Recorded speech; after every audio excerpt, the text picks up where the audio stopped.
Hello everyone, I'm Carolin Brandt, and today I want to tell you about our research where we try to help developers fix their failing test cases faster. We did this together with our master student Casper Boone and Andy Zaidman.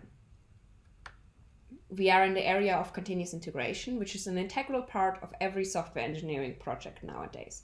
Whenever a developer made a change, they push it to the CI server, which compiles and builds the code and then executes the test cases. One of the major reasons for these CI builds to fail is because test cases fail. So the change that we made broke something else that we didn't expect to break. Now, when this happens, the developer has to go out of their work and out of their development environment, look at the CI web page, try to figure out which test failed, then go back to their IDE and try to see, okay, what was the root cause that made this fail now? Which changes do I have to do? Whereas if they execute the test cases in their local IDE, there's a much nicer interface for them. They have a list of which test cases failed. There's directly information on the error log, even with links that directly send them to the related classes. So there's quite a usability disparity between running on continuous integration and in your local IDE. However, developers might not have the power to always execute all the test cases locally. So that's what inspired us to try to bring this information from continuous integration into the local IDE. For this, Casper developed a IntelliJ plugin called Test Access, where whenever a build is completed, the developer gets a small notification, hey, your build completed, your build failed, and then we show the developer all kinds of information that we get from the CI server. We show metadata about which test case failed, and we also show the error message, including the nice links that send you directly to the involved classes. Then we also show the code of the test itself, because maybe that's what needs to be changed. That's what brings the developer to find the error. And a special feature is that we show the changed code under test, because we have the assumption that this is an intrinsic error.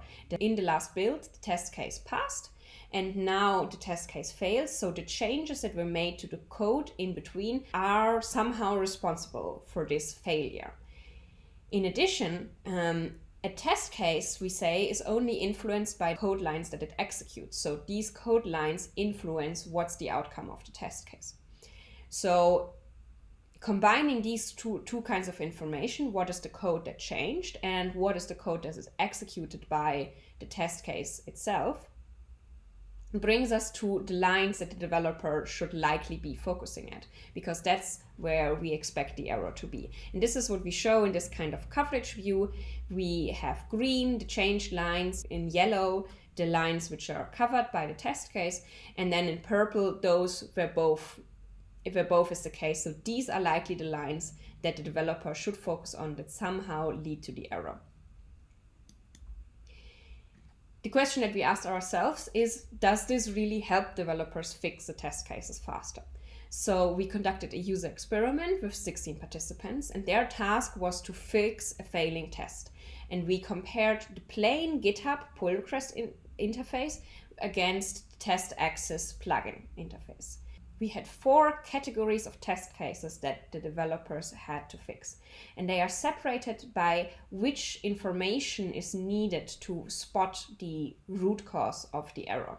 The metadata, the code of the test case itself, or the code under test. And for the last group, we have a simple and a more complex case. Let me show you the results that we saw during our experiment. And this is a box plot on how long it took the developers to fix the failing test cases. We saw that if you could spot the error in the metadata, on average, the developers were faster with the plugin than with just the plain GitHub interface. When the error was to be spotted in the test code itself, a lot of the developers hit our time limit on the 5 minutes that we had, but still, on average, they were faster with the plugin than without the plugin. For the changed code under test, where the error was somewhere to be spotted in the code that was changed and was executed by the failing test case, In the simple cases, the developers were much faster with with the plugin than without, and this is actually a statistically significant result.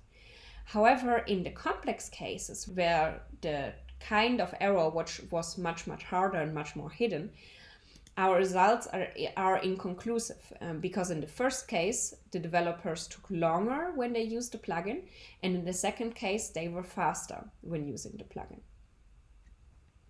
We try to analyze the data a little bit further to explain why they took longer in one of the cases.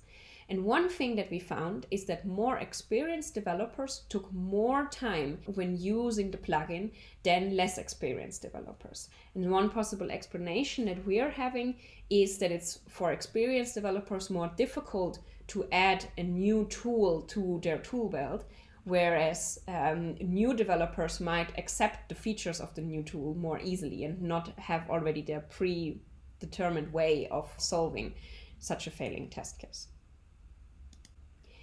Overall, we observed that when the developers had the plugin, they rarely needed to rerun the tests locally in the IDE, and that was what saved them so much time here. The participants themselves said that the tool is really useful. They liked that there's less context switching between IDE and browser, and their most favorite feature was the changed code under test that let them really focus on the lines that are likely important to fix the test case. If you want to know more or you want to try out the plugin yourself, go to github.com/testaccess, and if you want to have more information about our paper, everything is down below in the description. Thank you.